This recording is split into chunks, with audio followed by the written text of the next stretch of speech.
Yeah, what about now? How's that? That's great. We're Okay. sorted. It's your Call That Radio TV, and we are delighted to share an interview with the legendary MC Slug of Atmosphere and Rhymesayers fame. This was recorded a few weeks ago, but this is the very first time you can watch the video interview on YouTube. This is part one, part two coming soon. Make sure you like, subscribe, and hit that notification bell so that you see part two when it comes out. And remember, you can join the Patreon for only £3 per month to get bonus content, free guest lists to gigs, and discounts on music festivals and other things like that. The word legend is overused, but not today. This is Slug, who's collaborated with the likes of KRS-One, MF Doom, Aesop Rock, Eyedea, and previous You Call That Radio guests such as Brother Ali, Sage Francis, and MF Doom. He's here to talk about his new album, which is his best work yet. It was a very interesting chat. Enjoy it and leave a comment if you. Brothers and sisters. Just listening to the new album, it's fantastic. Where would you? I would say it's arguably your best work yet, because a lot of Atmosphere stuff for me takes a few listens to really get into it, such as the density of the lyrics. But I think this might be your best thing yet. And where would you place it in your back catalogue? Whoa. That's like asking me, which one of your kids is your favorite kid. It's like, I love all of them, and I'm supposed to love them equally if I'm going to be a good dad, right? So I don't know. I don't know if I can rate this in my catalog. Whenever I make a new album, it's always my favorite one. Kind of like when you make a new kid, the baby is the baby. It's your favorite baby. And in time, you start to let the album unfold to you, and you start to see some of the errors or some of the things you could have done better. But in the moment, I feel like this work is the best thing that Anthony and I could make right now, and that's kind of how I like to look at stuff. It's like, did I push myself to make the best thing I could make right now?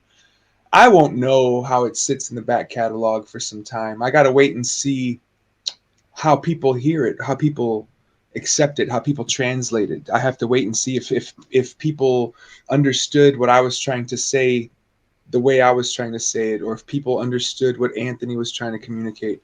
But personally, between him and I know that we both feel very fond of this album. We both feel like, hey, we definitely presented the best thing we could present to show you what the last 3 years of our life felt like. Absolutely, man. And and are you excited about the touring? You're doing a Europe tour? No Scotland, sadly.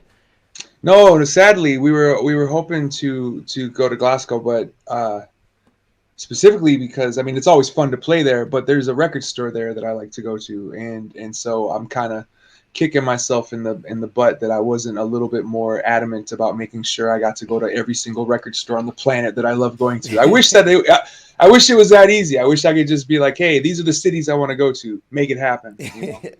What's the record store? Oh, God. You know what? I could tell you, actually. Watch this shit. I know.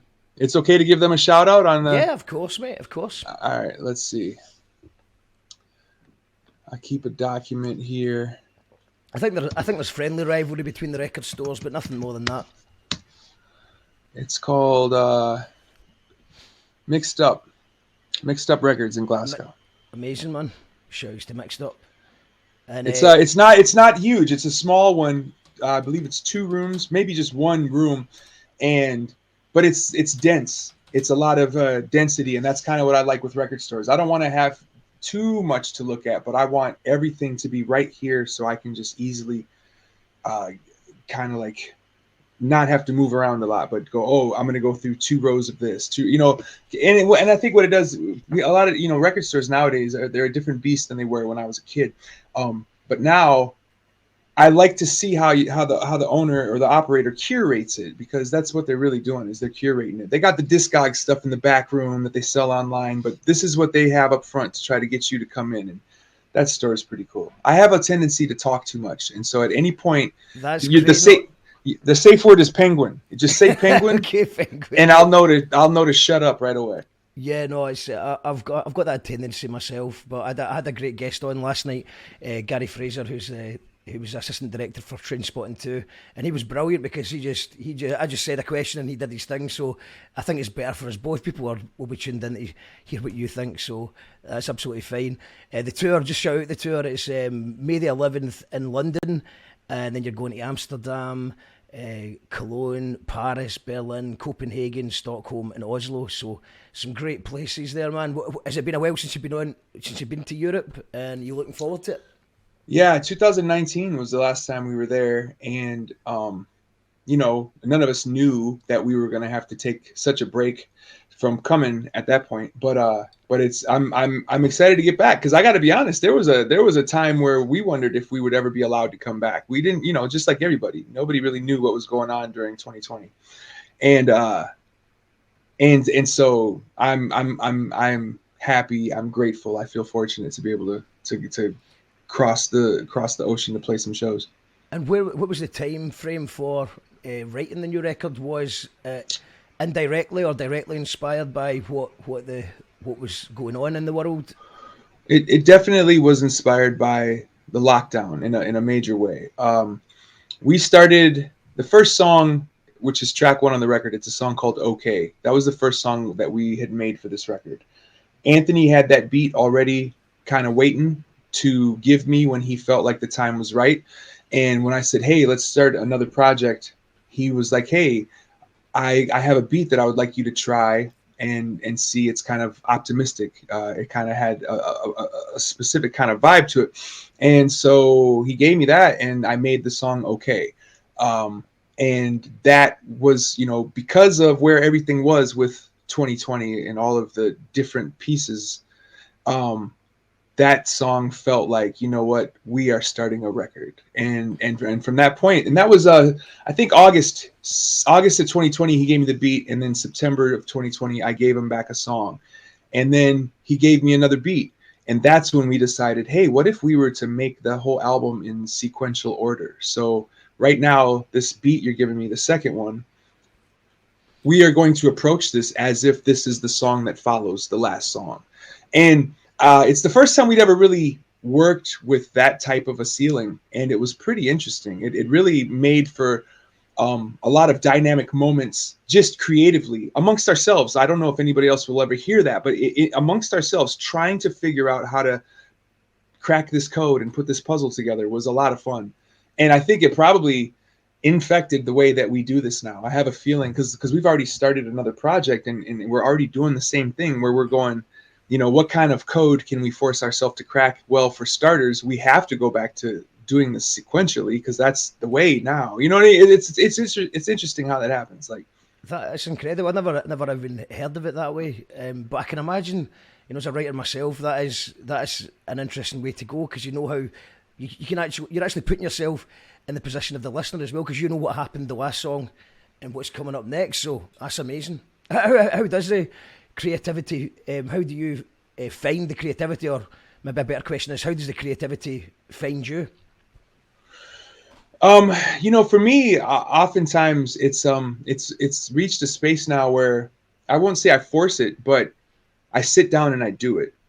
I find the time, the windows to sit down and do it. And when I do it, it just is it's not like a light switch that you turn on and off. It's more like you're clocking in for work almost. Only my work is to sit around and just come up with ideas and think of words that rhyme together to express those ideas, So, but I don't think I actually I don't know that I would say that I go out to find it. It's like Anthony gives me a beat and I listen to it. I play it out loud. I play it in headphones. I hear it and wait and see, what does it say, to what kind of song is this supposed to be? Is this supposed to be a story? And if it is, what kind of story? Is this supposed to be a bunch of dad jokes strung together? Like what is it telling me? Because his music, it speaks to me. There's color there. There's ideas. Like when he gives me a beat and I hear sarcasm in the music, that will affect what I decide to offer. When I hear a beat and it's very dark, that will affect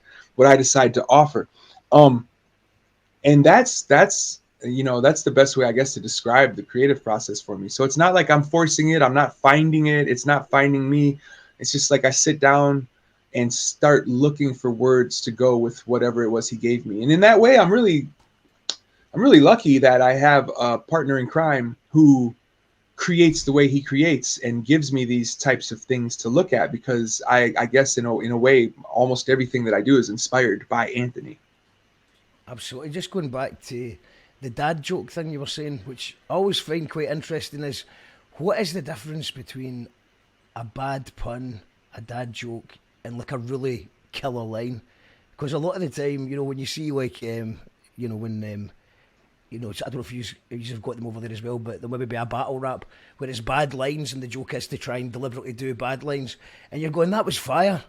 And is it a delivery thing, or is it a confidence thing? What separates a good pun from a bad pun, I suppose is the question. I don't think there is such a thing. I think all puns are equal. You know, some of them might be more clever than others, but I don't think that that's the important part of the pun. I think that the important part of the pun is the connection it makes with the listener. And for that matter, I do think that's basically the backbone of comedy. Period. It's like you have to connect with a listener. If you tell jokes that people aren't getting, then who are you telling that joke to? You know what I'm saying? I do feel like dad joke, oddly, I probably would have given you a different answer to this question a decade ago. But now I think I don't think there's a difference between a pun and a dad joke. I think it's kind of like dad joke is almost the genre, and puns fall underneath that genre. So it's like the pun is kind of like the subgenre of the dad joke, you know. And dad joke doesn't really have anything to do with dads. I don't think. I think it's just the title we gave it so that we knew where to put it in the record store. You know what I mean? It's like, oh, file that under dad jokes. And then once you get over to dad jokes, you realize there's all kinds of, there's bebop jazz, there's free jazz, there's soul jazz, there's a lot of different jazz here. But dad joke is the overall is the jazz. You know what I mean? Also, I think there's definitely an ageist element there as well, because I don't remember any of my lines being referred to as dad jokes until mid-30s. Do you know what I mean? So it's you've got to hit your mid-30s, I think, for anyone to accuse you of having a dad joke. But is there any lines that you would? Is there any times you write a line you would go, nah, I can't use that because it's too corny, or it's too. Because I mean, is there any time that you would just say, no, I can't use that? Or maybe another way to look at it is there a line that you maybe, you've got a lot of time for, you love the line, but you just can't find a way to fit it into any of your material so far? All of the above. I'm sure all of that has happened even within the last week. You know, it's like you come on things, nothing that I can think of and quote, but you come upon things and you're like, that's funny, but if I said that would really offend my friend. I better not say that. You know, I got to be careful, especially me, man. I learned a hard lesson a while ago, man, early in my career, that I really don't want to hurt nobody's feelings. I don't want to use my pen as a weapon to expose or hurt anybody except myself, you know? And so I do take care now, you know, because I hurt somebody's feelings who was really close to me. And it wasn't like I was intending to. I was just speaking my truth. And in the course of doing so, realized, wow, you know, because of the platform, speaking your truth can mean different things to different people, you know. And so now I take care to make sure that if I am offending a thing, nobody in specific. It's not about somebody specifically. It's more of a statement or about humanity, you know?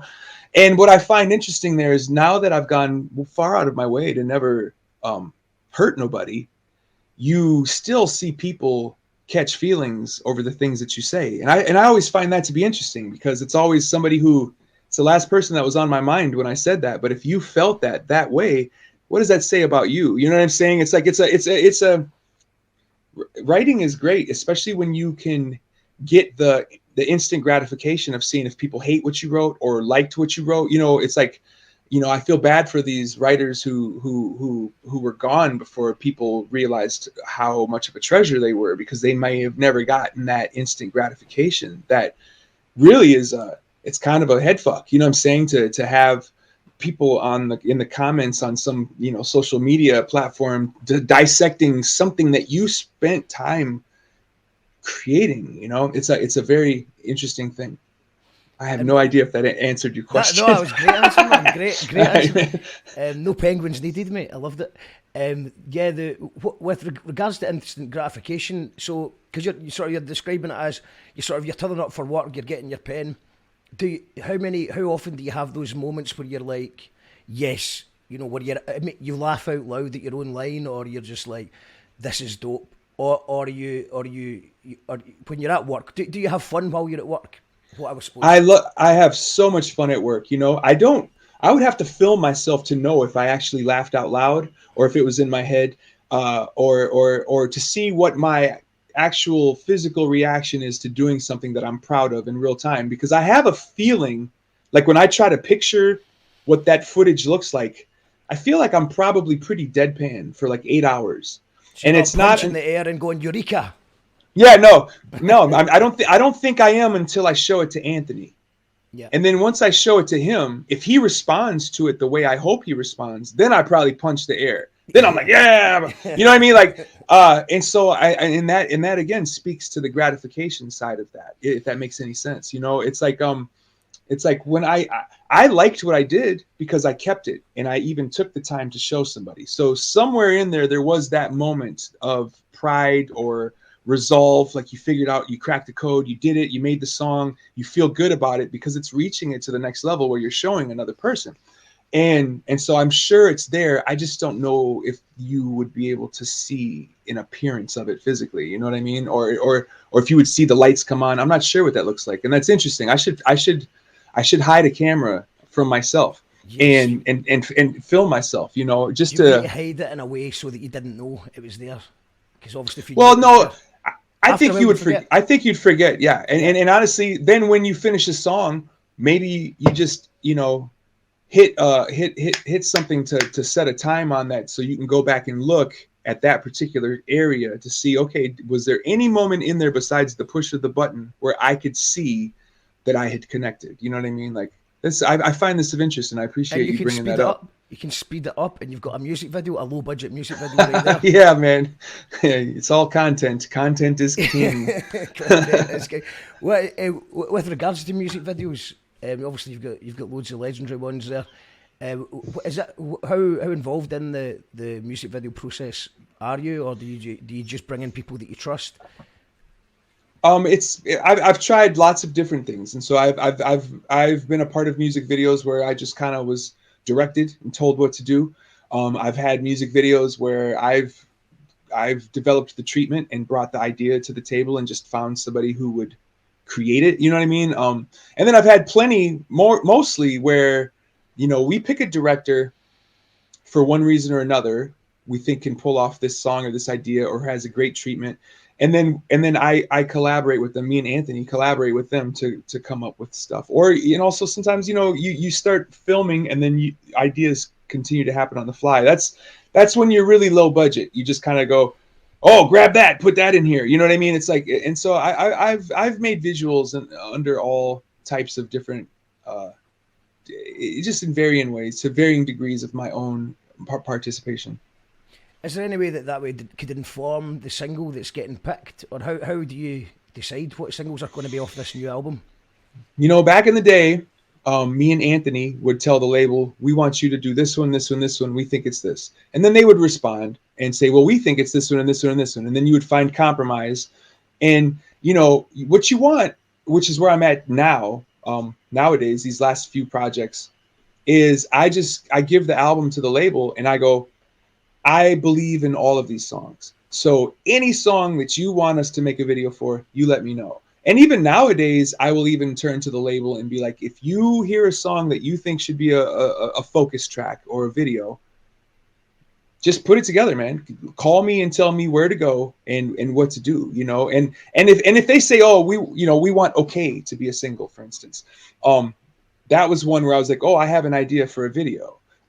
Okay, we want Bigger Pictures to be a video, they said. That was one where I was like, I don't even know what to do with that, because that song is so close to me and so transparent that I think maybe I stand too close to it to really have a good idea of what that should look like. You know what I mean? It's like, otherwise, if you let me do it, I'm either going to overdo it or I'm going to underdo it. So you guys figure out what you want to do with that, Yeah, it's interesting you mentioned that song. I was listening to that earlier on today, and the last line on it, I can't remember of it exactly what it is, but the pixels or sorry, do you remember off the top of your head the last line? Of Bigger Pictures, Yeah. that was and when I was 51. Yes. Yeah. Yeah. Yeah, yeah. Yeah. Just I thought absolutely amazing, man. Really enjoying that album. What I actually, before I forget, I told my friend knew that I told her that you were going to be on the show. Obviously, we were going to do it live, but now we're pre-recording it. So they would have been in the comments, but they did message me. And before, my mate Sean McHugh, he says, "Have you ever thought of releasing an autobiography?" I have not really seriously considered that. I've written things down and I've journaled things here and there, and it just is a lot of um, it's an interesting thing because it's a lot of you look at what you wrote, and because it comes through your lens, your perspective, your life, and then it's your hand writing it, it's kind of biased. And I feel like, you know, oh man, Anthony said this to me one time. He said, for instance, biopics, the movies about like a Ray Charles, or he's like, you never want to watch one when that person is still alive, because that means that they had a hand in helping create it, which means that what you're watching is not the right story. You're watching it through the lens of their ego. And I'm not using the word ego to destroy it. I'm not using that as an insult, but it's just the truth. Our We could egos. definitely we wouldn't do it, but we could definitely name some films who did Yeah. that. And I suppose the only way you're going to get the rights to the film is if someone's okayed it and stuff like that. Yeah, but I know exactly what you mean. Sorry, continue. I was interrupting you there. Oh no, no, you're good, but you get it, and I think that that's Yeah. the problem with an autobiography as well. Is that if you're not like really the most grounded and humbled human being in the world, there's a chance that that autobiography is not going to really reflect your life story. It's going to reflect the life of the person who lived it, and they're telling it with just one lens, And so it's like I feel like you at the least have to have another person write it for you. Like, so I could tell my story to somebody and let them write it. But once you get into the weeds of that, I don't know that I am that important. I don't know that I have reached a space where I want to make somebody sit down for 8 months and hang out with me and let me tell them stories about my past. That's just a lot of work and a lot of, and so I'm like, yeah, I don't know. Now, if I take a hard left turn and start writing movies, and then I have this whole other trajectory in my life and career where I suddenly do something else to add to this story, maybe that would help me think that an autobiography would be a good idea. I don't know, but as it stands now, I prefer to just kind of like tell my story through my songs and through moments like this where I get to talk to you, because it's kind of like I'm able to squeeze in parts of me just in this dialogue that you might not hear in the records.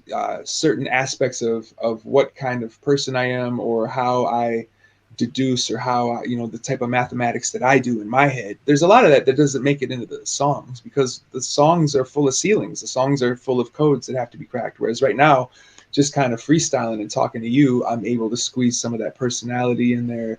And that's my autobiography, honestly, especially now where there's so much digital content online that you can go and search anybody who has a platform and learn so much about them just via their interviews, their music or their movies or whatever they make, and then what everybody has to say about them. It's like the autobiography is out there. It's just been digitized and fragmented, and the onus is on you to go out and dig it out. Yeah, it's interesting. I used to watch a lot of wrestling when I was younger, and then as I got older, I stopped watching it. But I've really enjoyed watching interviews in the last year or two of like old wrestlers shooting on other old wrestlers, and that's like a whole new thing. So I've not really watched wrestling, but just hearing, oh, I remember that when I was, how they interact with each other. One of the wrestlers calling the other wrestler a liar, and then you look up the other guy to see his side of the story, and it is a whole new interesting thing. Is there a I suppose it happens in hip hop as well, where you're like, I mean, I don't know if you've got any beefs or you had any beefs in the past, but do you ever, does that interest you at all? Nah, man, nothing that ever all of my beefs forever, I think, were always based on um, me being defensive, if that makes any sense. Even from the very beginning, when I first got into battling in my city, um, it's a competitive thing. And sometimes you would battle and it would be fine, but sometimes you would battle and there would be actual feelings involved and there would be beef. And I always felt like I was on the defensive. I never felt like I was necessarily on the offensive. And I'm probably wrong. There's probably times where I was on the offensive, but because of insecurity or what have you, felt like I was on the defensive. But either way, that kind of carried into my career as an artist. And so, any beefs that I ever really had, I never really I never made theater out of it. I never made it a public thing. It was always more like a but on the phone kind of a situation. You know what I'm saying? Like I don't think I ever really went after any other real rapper on record. Anytime I was dissing another rapper on one of our records, it was that invisible fake rapper that us rappers used to diss. Yeah.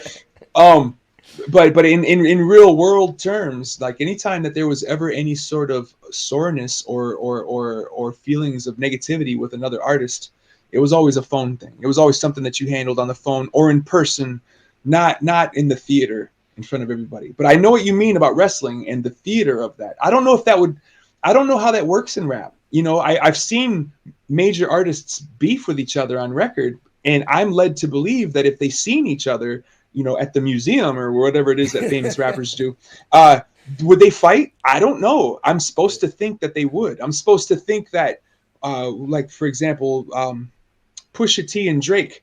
I'm supposed to believe that if they saw each other, that it's on.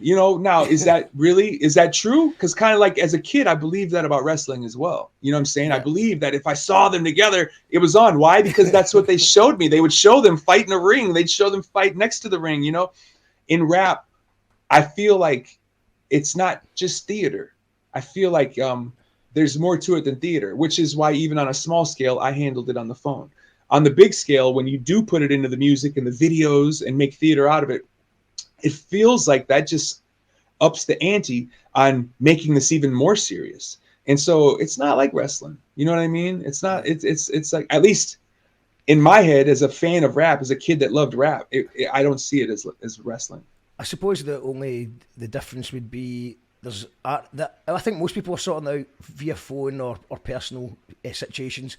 If someone's on a record, then it's probably there's been a phone call to say you're getting bammed up. I don't know if you know that phrase, bammed up, but we're going to diss you, and you could diss us back, and we're going to sell some records off the back of it. Because there certainly seems to be a lot of that more in the kind of mainstream side of hip hop. I do think in the back in the day that it was like that, but nowadays I don't think that. I think because the artists, the fans expect you to hate each other.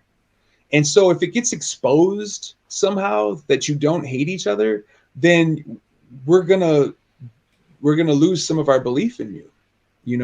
I think with wrestling, it was different because we were 9-year-olds. And so it didn't matter. But in this, it's like you have, people in their 40s watching the beef and excited about who's going to win this and hoping nobody gets hurt. There's always that.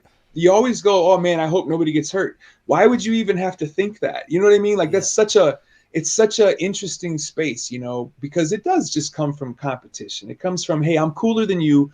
I'm better at this than you. And it really, when you break that down, is a part of when you feel like you're struggling, or like you're feeling small, or you're depressed, or what have you. Sometimes we try to over accentuate what we are, like a with tattoos and jewelry and like a peacock, to let the world know I'm not small. And so the battle culture to me has always kind of in a weird way been that, because when we step forth to battle, immediately I'm gonna accentuate what I really am and how I really feel. And the smaller I feel, the harder I'm gonna go to make sure that I can make you feel smaller than me. And so in that culture, we're building something out of nothing. Like I mean, let's keep it real. You know, when even hip hop began in the Bronx with black and brown people, you're talking about a group of people who'd been oppressed in this country for a really long time, and from that oppression and from that of lack of resources and all the inequities, you know, something was created out of nothing. And so I do think that's still pervasive in this whole culture. And so when I see the battle rap of today, even though it's not so obvious, you still know these people are over accentuating to deal with the fact that they gotta be bigger than the other person. They gotta you know, it's a giant mating ritual. I was just going to ask you, how do you compare the battle rap of today compared to, you know, say the 90s or 2000s? I mean, like anything, man. Back in the day, battling in the late 80s, in the 90s, in the 2000s, it's like math. You know, back in the day when you were young, this is how you counted. Nowadays, it's like you're doing calculus. Like battle rap now is like such a advanced hybrid of what we used to do, you know, that it's like it's hard to compare it because it's a different math. It's a different kind of math. It's a advanced math. I watch it because it's super fun to watch, but I have to watch it with a different mind state from what I used to watch back in the 90s. You know what I'm saying? It's like I have different expectations now. Now I'm looking for the theater. Now I'm looking for the punchlines. In the 90s, I was looking for your ability to freestyle things that I'd never heard anybody put together. You know, we weren't there were certain rappers in the 90s that helped bridge from where it was back then to where it is now. But back then, you just didn't want to lose the beat. You had to be freestyling. You had to be improvising off the top of your head, trying to say these things about the person standing right there in front of you. So you would use what you saw, their hair, their shoes, you know what I'm saying? Their stupid pants, whatever it is you would use. Now it's like you're doing research on your opponent. You know what I'm saying? You have like, you know, you got weeks and weeks to Google everything you can and then to come up with jokes about them that rhyme. That's a lot of work, man. Like it didn't used to be like that. I used to battle somebody I didn't know I was going to battle you until 30 seconds ago. You know what I'm saying? So I have no research. I have to base it on this. I might have a couple of good jokes that are, you know, that are broad enough that they could fit anybody, just waiting to pop out on somebody. But it wasn't like now. Now it's very advanced, man. These guys doing it right now, these girls doing it right now. I can't even imagine how much work that is, you know. And specifically, like, so you're a battle rapper and you're putting all that effort into that, but you also make records and you're putting effort into that, and you also you do shows, and you're also a parent. Like that's a lot of work. Like I don't even know where you find the time. And the pressure as well, I suppose, if you are in it, if the music, I mean, the idea of choking in one of these big platforms nowadays must be terrifying as well. So it's taking, and it's interesting because obviously when there's not that many good freestylers out these days in the UK. There's a few that I could shout out. Gasp is great in Scotland as well, and a few others, but it is more entertaining if people have pre-written and practiced it and, you know, did their research and they've got, but you need to be a little bit, it's a bit niche because sometimes the jokes go over your head unless you're really in the community. But yeah, obviously I'd rather see two pre-written battle raps than two terrible freestylers. But but also our ears have, just like the genre has evolved, our ears have evolved. You know, if you would have in 1992 heard two battle rappers from the future come back 30 years, you wouldn't even know how to hear it. You know what I mean? It's like, because it's like our ears have evolved. Just like now, if you heard two people battling in 1992, it would sound childish. You wouldn't, you know, because our ears have evolved beyond that, you know. But yeah, I totally get what you're saying. You're totally right. You know, I had a friend named Eyedea. I was just about to say that. That freestyle with you and Eyedea was one of the. I've played that a million times. It's one of the greatest things I've seen of freestyle culture.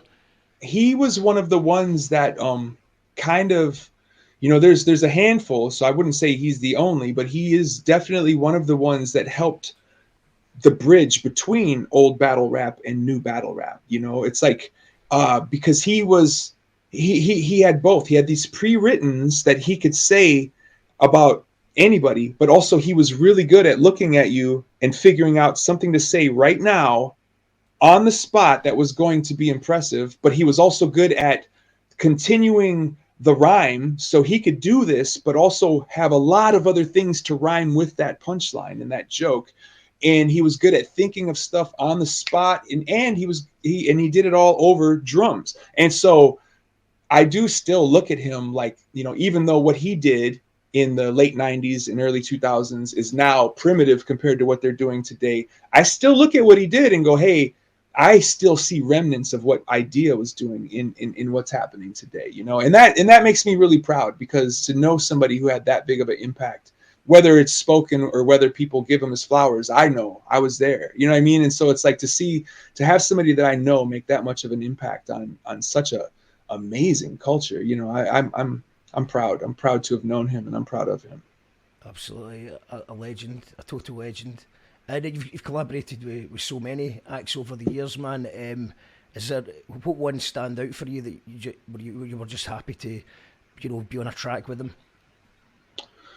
Oh man, dude. Yeah, there's I mean, anytime that I get to make music with Kool Keith, that is Yes. always one of my favorites, because he's one of my heroes. You know what I'm saying? And so it's like, um, and it's always weird calling somebody one of your heroes, because you don't want, you don't want to accidentally like sideways compliment somebody. You know what I'm saying? So I'm not trying to say that, oh, he was a hero, a legend, because he's still a hero and a legend to me.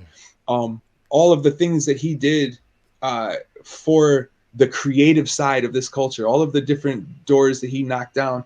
Also, MF Doom, another artist that I got to make a handful of songs with, that also knocked down a lot of creative doors in this culture, And when I say creative doors, what I mean is like they risked and tried things for the sake of it, for the fun of it, and to communicate. And when you can do that and then watch other people start to come through that door after you, that's important. And that's also in reference to what I was saying about Eyedea, where it's like when you can watch somebody in real time try something and risk it and try it and accomplish it, and then see other people start to follow through that. It's almost like water, right? So when water will figure out how to go wherever it wants to go. And when you see water make a new break in a new line, more water starts following. And then you see, and it's like, and that's how I kind of view this, and especially from like a top down way of explaining it, like watching these artists. I'm 50, so having been, watching rap very closely since the early 80s, and seeing the different people who really were water in this culture, it's like to know that I've had the chance to work with a couple of those people is super important to me. Yeah, that's amazing. Doom, Eyedea, Kool Keith, and there's a lot, maybe the younger people generation, they might not even be totally aware of them yet, but the people that they look up to now were definitely influenced by them. And there was my friend Kamihamiha, who's an excellent lyricist himself, man. He said, I'd like to know some of the background to Atmosphere's tune video for Barcade with Aesop and MF Doom. I used the beat for my track. He actually used the beat for a freestyle he did, and the video is cool as fuck. Whoever made that needs a shout out. The video was made by, oh man, I'm going to screw up the guy's name. He was a friend of, I believe he was a friend of Aesop, but also kind of friends with, he had worked with Aesop before and worked with somebody else at the label. And so when it was suggested, I was sold on it immediately. I'm pulling up the video right now so I could say his name correctly. Hey, stop. Where do they put the info? I suck at the internet. I suck at the internet. All right, right there. Rob Shaw. Thank you. God, man, I don't like, sometimes I am kind of a burnout. So, take everything with a grain of salt. I'm definitely kind of, I've spent a lot of my brain cells. But anyway, Rob Shaw was the guy that had the idea for the video, and then by the time it was brought to me, it had already been through a few filters. I think a few people had already said, yes, this is good. Yes, this is good. Let's show it to the artists. And so when we seen it, it was like, well, yeah, specifically when you aren't in the position to be able to like actually film a video, because Doom was was no longer with us when the video was made, and then Aesop Rock lives in a whole different part of the country, you know, and so it was just kind of like, well, what can we do to create a visual for a song like this, considering that we, you know, can't just go shoot a video. And so the video game concept and the animation of that was just amazing. Like, I would watch a whole movie by that guy.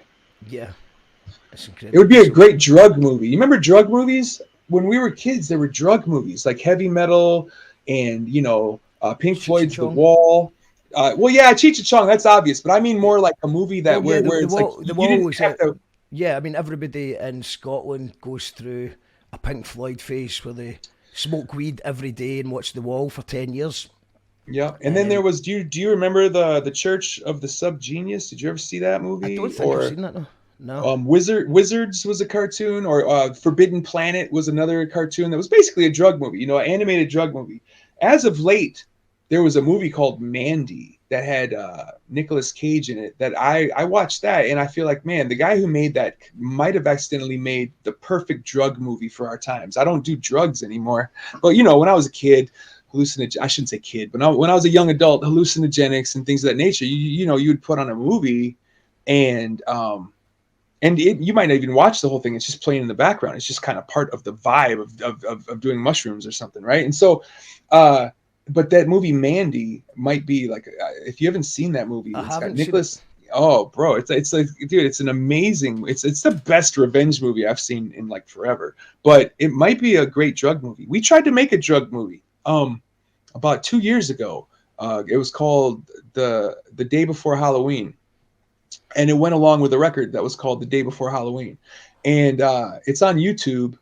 You can find it. Just look up Atmosphere The Day Before Halloween. It's like a 30-minute film of found material that goes along with an album that we call that of the same name. But for me, the inspiration behind it was like not like like just the modern drug movie. You know what I mean? Like, what would the modern drug movie look like now? So this is kind of a horror film, but yeah. If you're not familiar with that, I'm going to check out. I've not seen The Day Before Halloween yet, so I'm going to check that out, and I'm going to check out Mandy. Now, I know that you need to go soon. I think just to finish it, just since because sometimes we've had lots of amazing rappers on from the States, and always try and play them a little bit of Scottish hip hop. And because Cammy did leave a question, it's over your beat, I believe. I think that's what he said. Knock knock. So I'll just be interested in your reaction to this. He's from the Kingdom of Fife. He's called Kamihamiha. Very dense lyricist. The accent might take you by surprise at first. But let's just see what you make of this. This is Knock Knock by Kamihamiha. Namaste, a dick. It's your old dad, the King Kamihamiha. Again. As expected, I've no run out of Aesop Rock tunes to rip off yet. So, as expected, I'm back. We don't like it when people are unexpected, do we? You end up with shite setups and segues like this. Money fuck, man. Money fuck. Knock, knock, I'm not home. Think that you got the wrong John Doe. Back away from my cough, mucking the skull and bones atop my foxhole. Wanna fuck, at least call her son. Don't want to get off on the wrong note, but it's gonna get off with Macaulay Culkin if you're dragging me out of my stronghold. It's not smoke, it's communication, which you say you came for, let's fucking talk. You can't take it when I bust your chops and do a lovely job but just fucking off. Don't puppy dog, so it only work. I shut your pass, so maybe do the job. Gets complicated and unresolved. I pray that I remain uninvolved. Ding dong, I am not in unless you are one of my offspring. The right line into my trouser pocket, cause popping in is just not a thing. On a whim, so stop and think. The urge to vomit is not promising. The pentagrams are not made for show, so stop interrupting my conjuring and bringing inadequate offerings. I can't even admire the posturing. Sadly, the limited practical use in your infinite drama and gossiping. I'm happy to chill in the gaffer recluse. Maybe go grab an appointment. Until then, I'm shadow boxing my conjoined twin. I hope he joins in. Okay, so that's Kamihamiha. He said he's shadow boxing his conjoined twin. Nice work. Yeah, he hit he it sounded like he was able to kind of adapt to the style that Aesop Rock had set off on that beat, which is interesting too, because when I first sent that beat to the two of them, I had I guess you would say like an audio expectation of what was going to come back, and neither of them they both stretched outside of what I was expecting. Like I had already had my verse and I sent it to them, and both of them wrote so intricately and so well that it almost made me want to rewrite my verse, but I didn't. I held my ground. I stuck with it. And dude here, what was his name again? What was your bro's name? Kamihamiha. Okay, yeah. He was able to attack it similarly to how A$AP Rock attacked it, and I respect that because there's no way I would have thought of that style. Looking at that beat, I would have never thought to do those the inside rhymes there. So good shit. Yeah, amazing, man. Well, thank you very much for checking it out. You get time for one more? Oh, yeah, show me. One more, okay. It's just because I was listening to your back catalogue earlier on, and I thought Solareye, I don't know if he's a fan of yours work, but I'm assuming he is. And it just sort of reminded me some of it. I've just picked a song at random, but it's always good. He's from a band called Stanley Odd.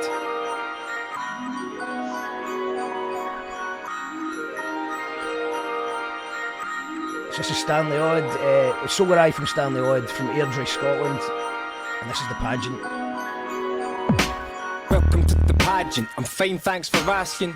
Weaving the ratchet, bumping Bell and Sebastian. The last bastion, full body cast sat laughing. Dancing with flashbacks from full metal jackets. Crass fashion, crashing fags pulling a fashion. Reeks at half mast, half bull, half mastiff. My life motif is the sound of glass smashing, accompanied by the hashtag hazmat happens. Man, I tuned out for 2 secs to contemplate the creases in my bruised crepes. Up here we called them sannies, as in sand shoes. Either way they're falling apart right now as I stand. The opposite of brand new, stuck on these sand dunes. I'm not from the Highlands, but watch how my clan moves. Not impressed with this, I can't understand you. I spend my days trying to discover things I can't do. The pageant, plankton and tragic companions. A grisly procession of phantoms advancing. Abandon, hope all ye transients. Bang the funeral drum, and if you're asking, I'm dancing. I'm backwards by popular demand. The sun rises in the west and backtracks across the land. I'm a joker hollow laughing in the half-light. I'm the grey dawn, spelling the end to a dark night. Starve the old father. There you go. That's Solareye. I like that. It's a you know, KRS-One kind of was doing what I always looked at is, you know, and it's going to sound cute to call it this because he has a song called My Philosophy, but philosophy rap, where he would be rapping and he would have punchlines and he would look for cool rhymes to say, but there would also be these little elements of like how to live your life kind of bumper stickers. And this dude kind of does that. And I relate to that because that's similar to the type of shit that I attempt to do. You know, and the other thing is he said something. What did he say that I can't remember, but he said something that I recently said in the song. And so when I just heard him say it, I was like, oh, shit. I think he might have said it better. He might have said it better. This is 5 years ago. I think that's an old one from Solareye. It was the first one that came up. But yeah, it was just he's a great guy and an excellent live performer. And I just thought it was something that was in your back catalogue or that I was listening to today that reminded me of maybe something he'd said. So maybe that's no. Actually, what the thing I said hasn't even been heard by anybody yet. He made a rhyme out of he referenced Bell and Sebastian, and I referenced Bell and Sebastian maybe just a couple of weeks ago. So this dude beat me to it. Yeah. Amazing, man. Now I got to go change mine. Sweet. I'm I'm sure he would be honoured. So thank you very much for your time today. Yeah, mate. It's an absolute honour to speak to you. So many other realities exist simultaneously. Album out now, European tour in May, and any final words? No, just, brush your teeth, eat your vegetables, wear a seatbelt. Okay. Amazing, mate. Thank you very much. Go and check out the album. Brilliant. Cheers, man. I got you. Ready? Yeah, here. 1 2. Yo, this is Charlie Tuna from Jurassic 5 live and direct here in Glasgow, Scotland, and you call that radio?